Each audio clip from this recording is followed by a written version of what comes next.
Hello! Tu vois ce mec-là? Il livre un message important à un prisonnier. Le pauvre homme ne reverra probablement plus jamais sa femme. Mais tu seras très surpris quand tu entendras l'histoire de ce prisonnier dans son intégralité et que tu apprendras qu'elle est basée sur des événements réels. On est en 1172, dans la steppe mongole. Le formidable chef des tribus locales Yengsujay Khan décide qu'il est temps de trouver une épouse pour son fils de 9 ans, Temujin. Pour faire ça, il prévoit d'emmener le garçon dans un village merkite lointain. Il y a longtemps, Khan a volé sa femme à leur peuple, et maintenant il veut faire la paix avec eux en épousant son fils à l'une de leurs femmes.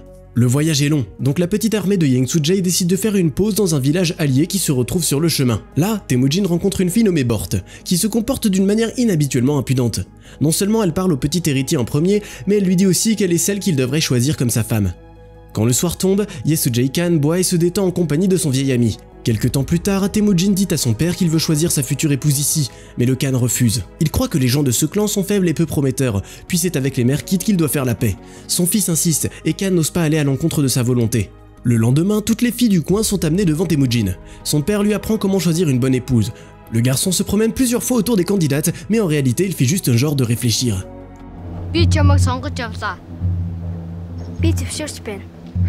Yengsujay n'est pas très content de l'arrangement, tandis que le père de Bort se réjouit et offre à son nouvel allié un manteau de zibeline. Ils acceptent d'épouser leurs enfants dans 5 ans. L'armée du Khan part et avant de partir, Temujin donne à sa future femme un os de corbeau blanc comme porte-bonheur. Sur le chemin du retour à la steppe, un violent orage éclate et toute l'armée se cache sous les falaises. Ces gens ont extrêmement peur de la foudre et du tonnerre, ils pensent que c'est ainsi que leur dieu Tengri exprime sa colère. Après un certain temps, le mauvais temps passe et les voyageurs se remettent sur leurs chevaux. Mais le soleil brûlant les épuise très vite et ils décident de s'arrêter pour se reposer. Le conseiller de Yengsujay avertit que les membres d'une tribu ennemie se reposent au même endroit, mais le Khan est certain qu'ils ne feront pas couler le sang sans raison.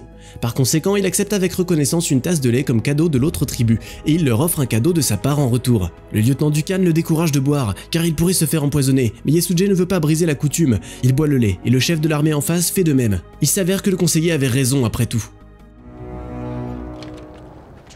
Avant sa mort, Yengsujay dit à son fils qu'il sera désormais le Khan de sa tribu, et il lui ordonne de demander de l'aide au dieu Tengri. Une fois chez eux, l'armée du jeune Khan découvre qu'ils ont été volés par Targutai, le chef des Taiju, qui avait une rancune de longue date contre Yengsujay.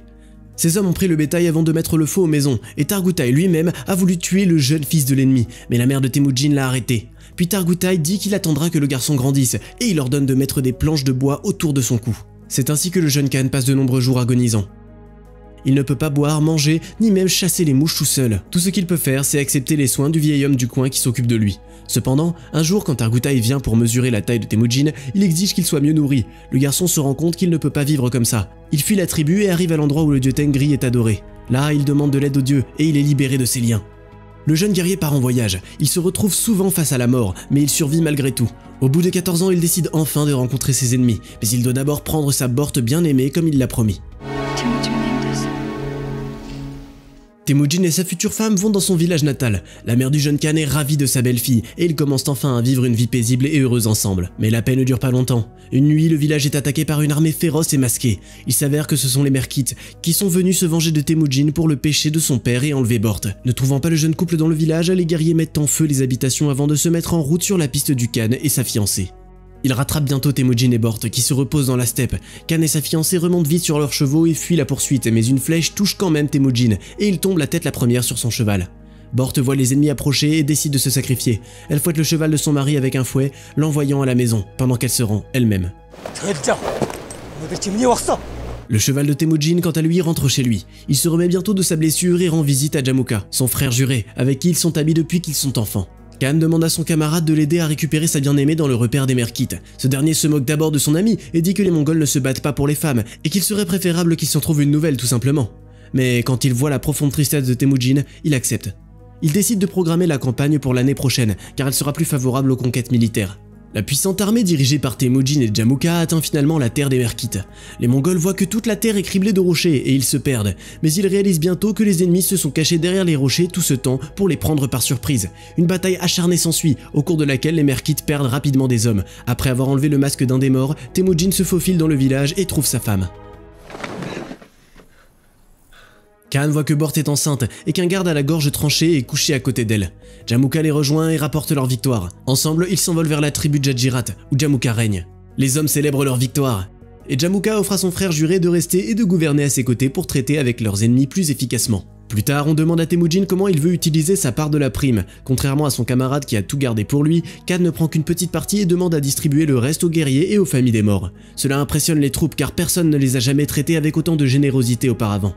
Mais après que Bort ait dit à son mari que gouverner ensemble n'est pas une bonne idée, Temujin quitte la colonie au lever du soleil et emmène avec lui certains guerriers de Jamukha. Le camarade de Temujin est furieux par cette insolence et le suit. Il demande au Khan pourquoi il a pris une partie de son armée. Temujin répond que c'était leur volonté et que selon les traditions mongoles, il ne peut pas s'y opposer.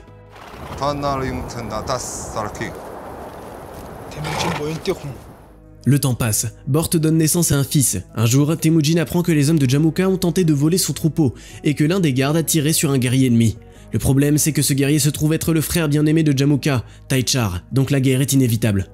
Le gardien se reprend et propose de donner sa tête à Jamukha pour s'excuser, mais Temujin refuse de traiter ses sujets de cette façon. Targutai, qui a l'intention de tuer Temujin depuis qu'il est enfant, profite du chagrin de Jamukha. Il vient au souverain et propose de se venger de Temujin ensemble. Jamukha accepte et son énorme armée attrape la tribu de Temujin sur la route. Le Khan ordonne à certains de ses guerriers de s'abriter et de protéger les femmes et les enfants, tandis que lui-même reste en charge de la défense. En guise d'adieu, Bort donne à son mari un os de corbeau blanc. L'armée courageuse mais minuscule de Temujin ne peut pas résister à la horde géante de l'ennemi. Ils se battent jusqu'au bout, mais au final, le Khan est laissé seul contre l'ennemi. Il est entouré d'opposants armés et il est forcé de tomber à terre et de se rendre. Jamukha emmène son ancien ami dans son domaine. Il ordonne à Temujin de demander miséricorde, mais ce dernier refuse et continue d'appeler son ennemi son frère. Jamukha, à son tour, déclare qu'il n'est pas son frère, mais son Khan, et il a servi Temujin à ses sujets. Un an plus tard, Temujin se retrouve dans la ville frontière de Tangut, où lui et d'autres esclaves sont remarqués par un visiteur riche. Il se demande pourquoi Temujin coûte 5 fois plus cher que ses autres compagnons malheureux, et l'achète quand même, malgré les avertissements du moine sage qui l'accompagne.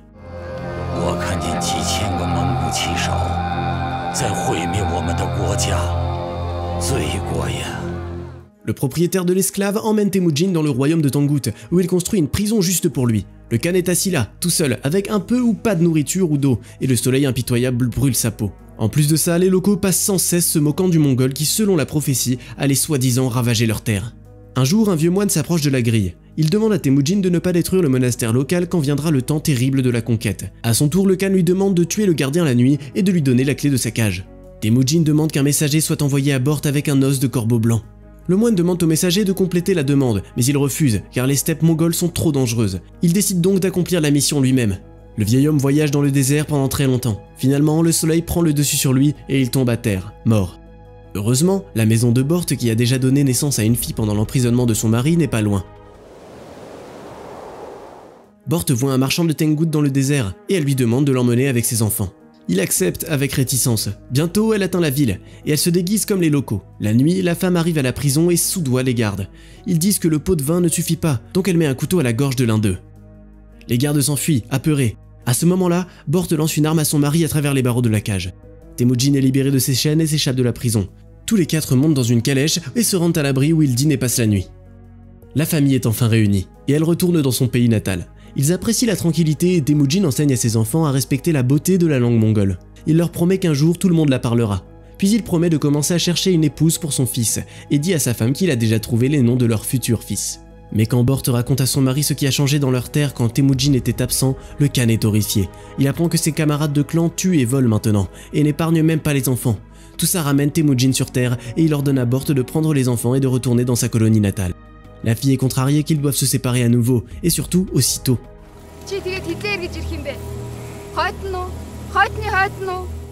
Temujin se rend directement à l'endroit où il a prié Tengri quand il était enfant. Il demande de l'aide aux dieux pour mener à bien ses plans. Le Khan rêve d'introduire sur le sol mongol des lois qui obligeraient son peuple à se comporter correctement, ainsi qu'à mettre fin au pillage et au vol et de convaincre les mères de porter de nouveau des enfants.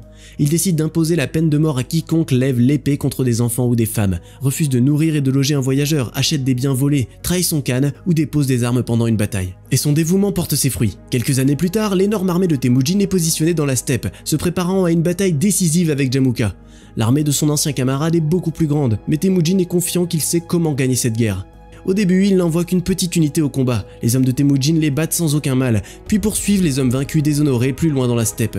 Mais ils ne savent pas encore que c'est une embuscade, et que d'autres guerriers les attendent déjà avec des arcs prêts à tirer.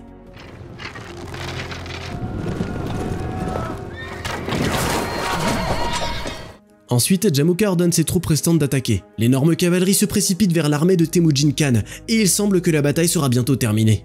Mais c'est là que le dieu Tengri dont Temujin a tant demandé l'aide vient en aide. Le ciel est couvert de nuages noirs, et un violent orage éclate sur le champ de bataille. Les guerriers des deux clans ont peur à mort du tonnerre et de la foudre, ils tombent au sol et se couvrent de leurs boucliers. C'est là que les sujets de Temujin remarquent que leur commandant ne bronche même pas, et qu'il continue à se battre sur son cheval. L'intrépidité du leader inspire ses sujets, d'autant plus que le Khan leur a appris à ne jamais déposer les armes sur le champ de bataille. Les guerriers chassent leurs ennemis lâches et gagnent. Plus tard, Temujin examine ses troupes et apprend que son adversaire de longue date Targutai a été tué lorsqu'il essayait de s'échapper. Le Khan voit aussi les sujets vaincus de Jamuka, et parmi eux il voit le vieil homme qui le nourrissait pendant sa torture avec des planches de bois. Khan ordonne de donner au vieil homme un troupeau de chevaux et une yourte à côté de la sienne.